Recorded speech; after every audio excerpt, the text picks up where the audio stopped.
Hello everybody, and welcome back once again to Let's Play Overlord. I'm starting right here in the area where I talked about that there would be 3 succubuses that you would have had to fight if you had not already gone through the Halfway to Heaven Inn. We crossed the drawbridge that has opened, and we're headed up towards Angelus Keep. It is the inner area of the castle here. Right over here to the side, outside the entrance to it, there are spawning pits of all 4 colors, so you can take whichever ones you would like in.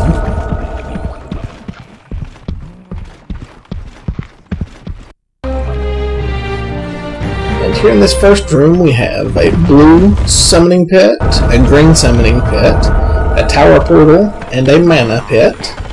So we can get blues, greens, and our mana back.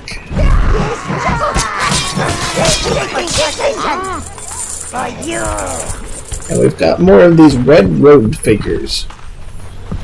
You! Didn't we leave you for dead in that God-forsaken tower? You certainly should not be turning up at my party uninvited and flouting the dress code.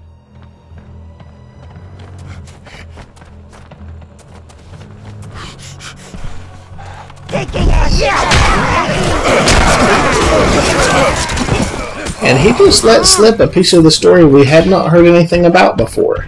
Apparently him and at least someone else, as he did say we, are who left me for dead, since we did start the game with my minions, including primarily Gnarl, waking me up and bringing me back to life, basically.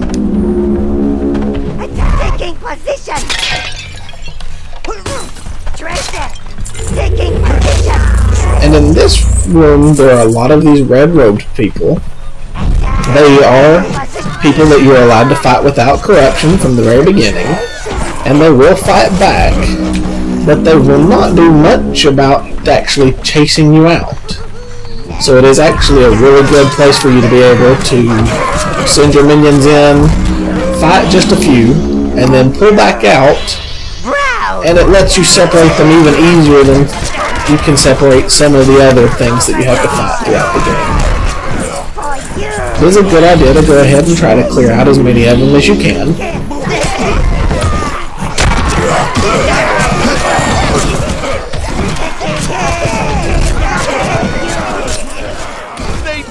But either once you get so far in or have killed so many, I'm not sure what, it triggers this cutscene. A little entertainment.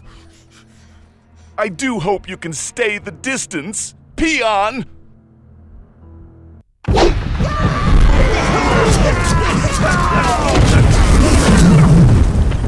And he's pretty easy to fight at this point.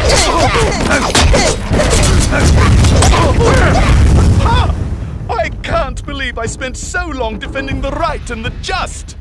I thought fun happened to others. And once you have done so much damage to him, he will run away.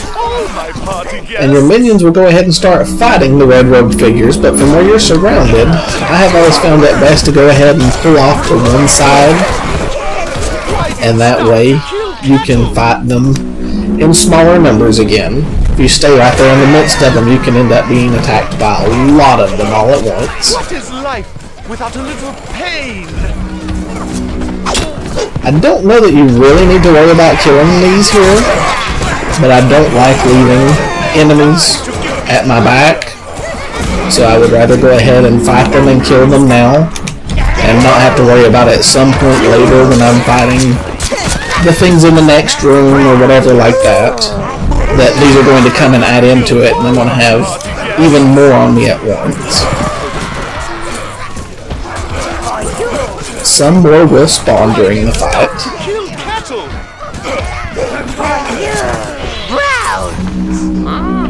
I don't think that they will just keep spawning though. I thought that I have pretty much cleared this room out before. It does not appear to necessarily be the case though, so I'm going to go ahead and move on.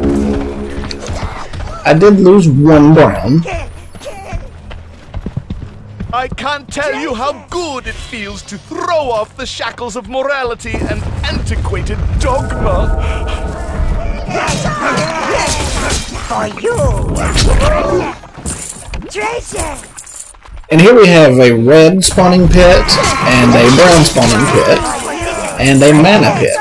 So we have everything that we did not have in that first room. So between this and the first room of this keep, we have the ability to get all 4 minion colors in here, and the ability to get mana and health back.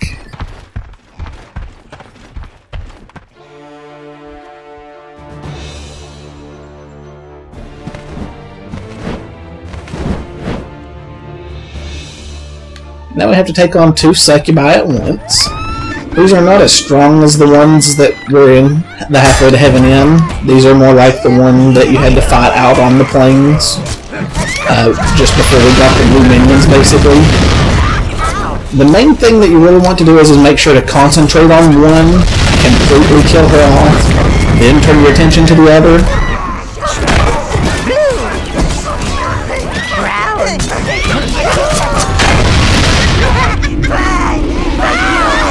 That will work better for you than if you actually try to hurt both, usually.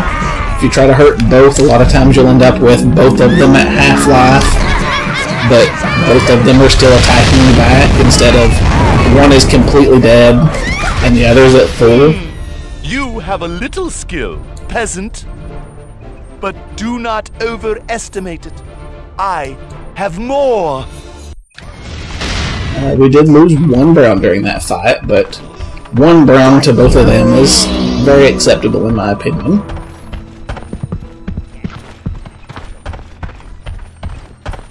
And here we have a will that's missing a spoke.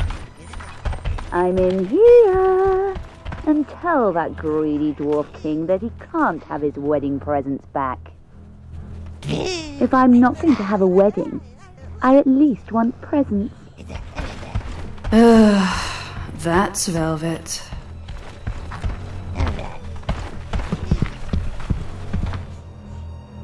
The wizard taught me how to seek my freedom.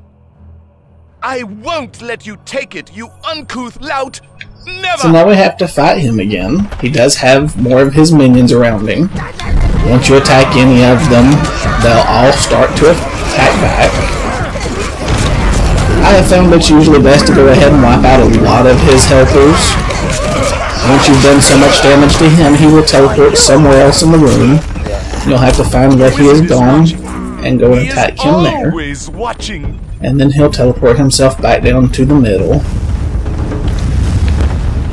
And he will have some more of his friends come in throughout the fight. But if you thin out the numbers, they don't come in enough numbers all at once to really cause much of an issue for you.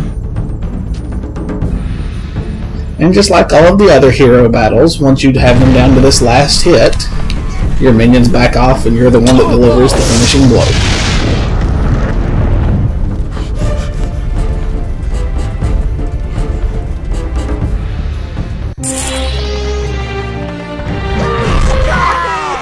And so he was carrying the spoke to the will that we needed.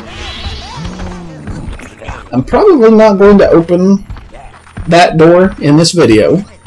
I do still have a decent bit of time left, but it's going to not only cause something in-game that's going to take quite a while, but I'm also going to want to talk about it even some more after that. So this very next section is going to take a decent bit of time, so I don't know that I have time for it in this video. So we're going to go ahead and stop here, and in the next video, we will see what's behind this door.